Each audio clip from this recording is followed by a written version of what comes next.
Perkenalkan diri, nama saya Safir Rahma dari kelompok EFP7, Film Sun Children. Ekspresi wajah tersebut mungkin menjadi pertambahan terakhir selama jalan cerita yang dikemas dalam film Sun Children. Ali, Abolbas, Reza, dan Mahdi. Kisah 4 anak jalanan yang harus menjalani kehidupan yang keras dan penuh tantangan sebagaimana dikemas dalam film ini.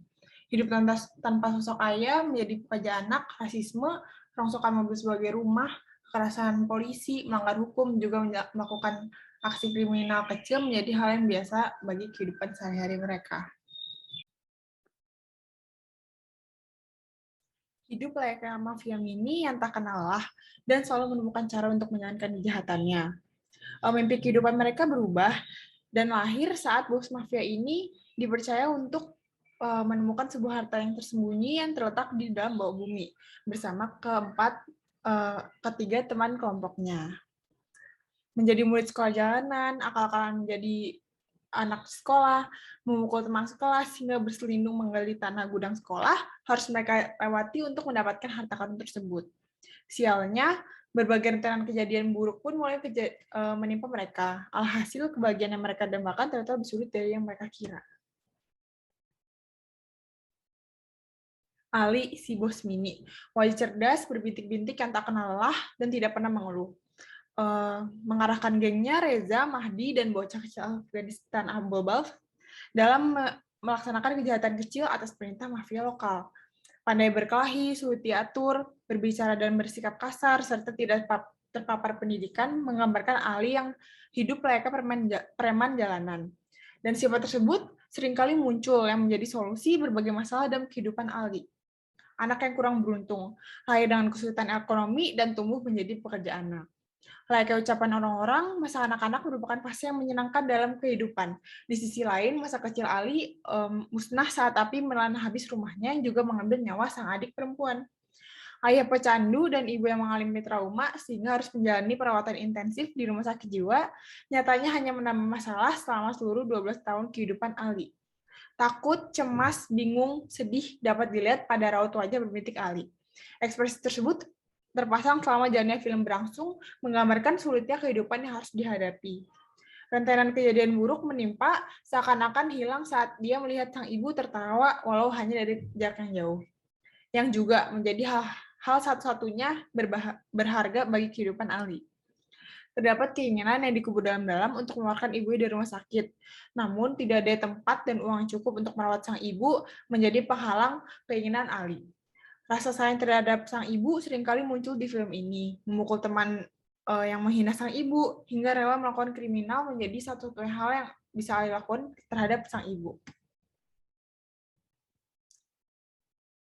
Film ini menceritakan bagaimana perspektif Ali hidup dengan banyak kesulitan dan memilih untuk menjalankan aksi kriminalitas dengan akal-akalannya, dan sifat berani layaknya sang profesional. Film ini menggambarkan momen kebahagiaan yang pahit dengan dikaitkan dengan persahabatan antara anak ini serta orang dewasa yang berusaha dan gagal untuk melindungi mereka. Untuk umur yang tergolong masih muda, sebenarnya masih terdapat peluang untuk meninggalkan jalan yang salah dan belajar untuk mengambil jalan yang lebih benar. Tentu bagi seorang pekerja anak yang harus banting tulang demi kehidupannya, butuh adanya bantuan terutama sosok orang tua dalam kehidupannya. Ali yang memiliki sifat pantang menyerah sampai dia mendapatkan apa yang dia tuju. Sebagaimana dijelaskan dalam film, di mana Ali terus mencari harta karunnya walaupun sendiri. Di sisi lain, banyak masalah yang muncul setelah hilangnya para sahabat yang biasa selalu menemani hingga akhir perjuangan Ali. Hingga akhir film, Ali tidak mendapat bantuan apapun yang digambarkan bagaimana Ali pertama kali terlihat menangis dalam sepanjang film, yang tentunya bukan bagian dari sifat Ali. Harta karun yang dia perjuangkan ternyata hanyalah sekotak pasir yang jauh dari ekspektasi Ali sebelumnya.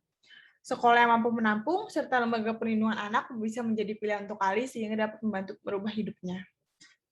Saya sebagai seorang pelajar yang masih mampu menjalankan pendidikan hingga mahasiswa, saya merasakan simpati dengan memikirkan bagaimana nasib anak jalanan yang harus bekerja sejak dini dan tidak mampu mendapatkan pendidikan yang layak.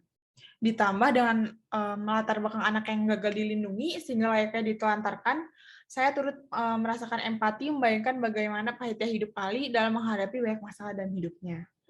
Jika saya berada di posisi Ali, saya pastinya akan mencari bantuan untuk diri sendiri dan juga untuk sang ibu. Tuan baik Pak Raffi menunjukkan rasa simpati dan empati kepada 4 anak, terutama kepada Ali itu sendiri. Diawali dengan melihat adanya rasa ingin belajar dari Ali, Pak Raffi selaku guru ikut membantu mereka untuk menempuh pendidikan di sekolah jalanan Sun School, di mana di sini Pak Ali menunjukkan rasa empati dan simpatinya kepada Ali yang turut berkembang selama perjalanan film. Saat mengetahui mereka hidup tanpa sosok ayah, rasa simpati Pak Raffi terhadap mereka mulai tumbuh dan berkembang. Dari situlah Pak Raffi mulai bersikap lebih dari seorang guru dan bersikap layaknya sang ayah yang memotivasi dan mengawasi anaknya selama mereka bersekolah. Saat mengetahui Ali menggunakan kemampuan berkelahinya kepada teman sekelas, Pak Raffi menunjukkan rasa empatinya dengan sadar bahwa kemampuan tersebut tumbuh karena Ali yang hidup sebatang kara, serta Pak Raffi yang ingin tahu bagaimana Ali belajar dan cara menggunakan kemampuan berkelahinya. Dia juga turut menemani Ali dan Abul Bas untuk menyelamatkan saudara perempuannya, Zahra, ketika tertangkap akibat menjual pernak-pernik di kereta bawah tanah. Ketika ia melihat apa yang telah mereka lakukan kepada Zahra, dia menunjukkan rasa simpati yang kemudian memicu amarah sehingga dia memukul kepala sipir. Zahra yang melihat Pak Raffi datang untuk menjemputnya, langsung menangis tanpa menjelaskan apapun. Yang kemudian Pak Raffi turut merasakan sakit di dadanya dan turut menangis dalam pelukan Zahra. Di sini terjadi neurobiology of empathy, di mana Pak Raffi yang tidak tahu apa yang Zahra rasakan, tapi dengan melihat ekspresi raut wajah Zahra, dan Pak Raffi yang melihat, kan walaupun tidak tahu secara detail ataupun diceritakan oleh Zahranya langsung. Sekian dari saya, terima kasih.